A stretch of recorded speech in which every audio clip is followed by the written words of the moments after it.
Hello guys, and welcome to the third and last video of my little Shin Ah series. Today I'll be showing you how I made my mask from scratch. It took me about a week to make, and to tell the truth, I was making it up as I went along. I hope you guys can learn something from this and my experience, and yeah, let's get started. I started making the base of my mask by first casting the shape of my face with aluminium foil. I did this by layering many sheets of aluminium foil, and to make it sturdier and it could hold its shape, I used approximately from 5 to 8 sheets.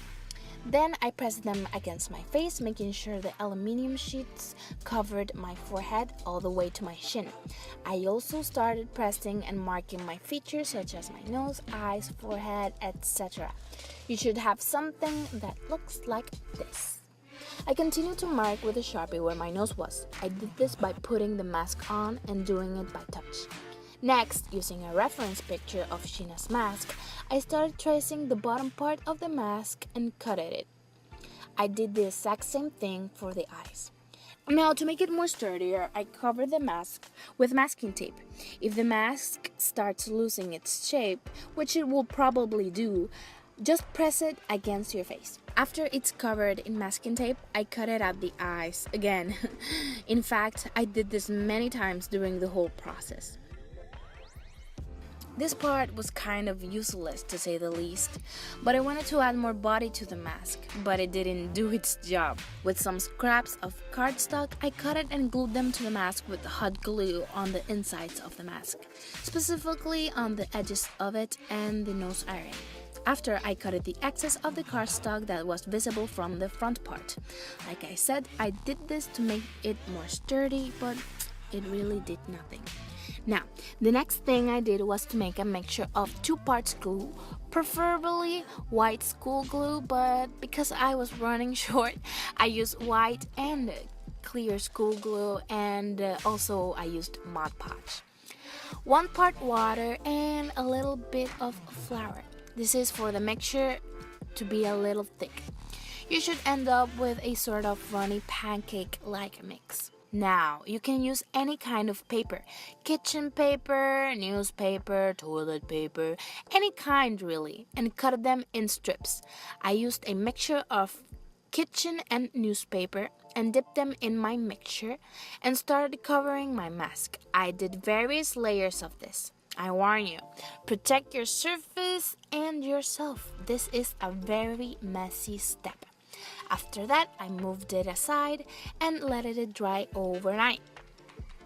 While my mask dried, I continued to make the horns of the mask. For this part, I used primarily aluminium foil and masking tape. With a reference picture close by, I started making the horns with aluminium foil, building the shape as I went along. After I was happy with the shape, I covered it with masking tape. I did the exact same thing for the other horn.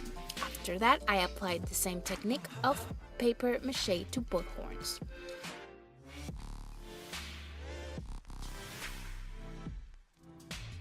I continued to cut the eyes again and made sure my mask was completely symmetrical, which in reality it wasn't, so I had to fix it up. Now that all my pieces were dried, I went ahead and attached the horns to the main piece. I did this by making a hole in the inside parts of my horns with the help of my scissors and inserting a wire into the holes.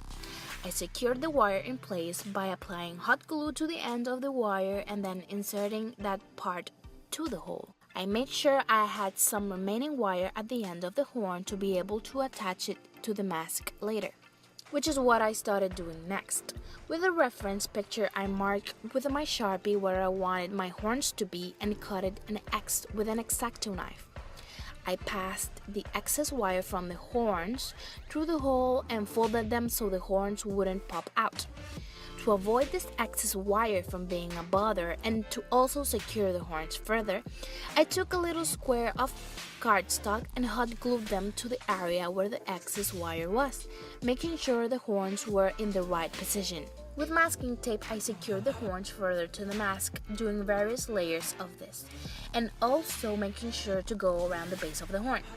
Then I continued with the whole paper mache method on the area where I attached the horns and the rest of the mask too.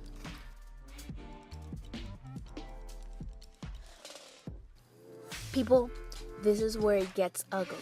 At the end of this part, I thought I was done for it, that I had completely ruined this project because it really didn't turn out as I wanted to. But actually, I have to confess that it worked for the better. I took some wood filler and covered my mask completely using a trash bag because I didn't have any gloves around my house. I also marked some of the cracks on the mask using a little spatula. I warn you, this makes the mask a little bit heavier, but for me it was nothing I couldn't handle. Then I continued to lightly sandpaper it to achieve a smooth surface. That's when everything went wrong. Because the mask had flexibility to it and wasn't rigid enough, the wood filler started cracking and I couldn't achieve a smooth layer at all. It was all cracked and uneven, and at this point I was starting to give up. But I did some thinking. I thought I could actually use it to my advantage. If you've seen the series Akatsuki no Yona, you know Shin Ah's mask is made out of what appears to be bone and looks really rough and worn out. So I went with that, and in my opinion it made the mask look more realistic. To protect the effect of the wood filler and the mask, I covered it with this thing I found lying around my house, which worked perfectly well, and also a light coat of Mod Podge. I made the holes at either sides of the mask and inserted an elastic through so I could wear the mask later. And so I started the paint job of the mask. I first covered the whole mask with a coat of white spray paint to achieve an even layer. Then it was time for the real paint job. Like I mentioned, I wanted to go for something realistic, so I used different mixtures of whites, browns, black, and grays to achieve the bony and aged look I was going for. I also lightly painted in the little cracks of the mask by diluting the paint mixture I was using with a little bit of water, and I also used a Fanta out brush and a really thin brush. I also used my fingers to fade and blend the hard edges away. Painting is all about perspective, guys. It's alright if it doesn't turn out perfect, just take your time. I also painted the red streaks on the mask. These are tribal-like marks, so it's alright if they don't turn out perfect. In fact, I think it gives it a nice touch. I know mine didn't turn out to be perfect. Now, for the finishing touch, I wanted to add the little strings with the bells to my mask. Just like Shin Ah has on the first part or the first episodes he appears on the series. I just tied the bells at either ends of a brown string and just lightly tied the strings with a knot on the left side horn where he wears the little bells. I also wanted to say you can apply a matte finishing coat, but I didn't have any, so I just left it there. I also added an extra elastic that goes vertically and connects with the horizontal elastic to add more support and hold it better in place because of the heaviness of the mask.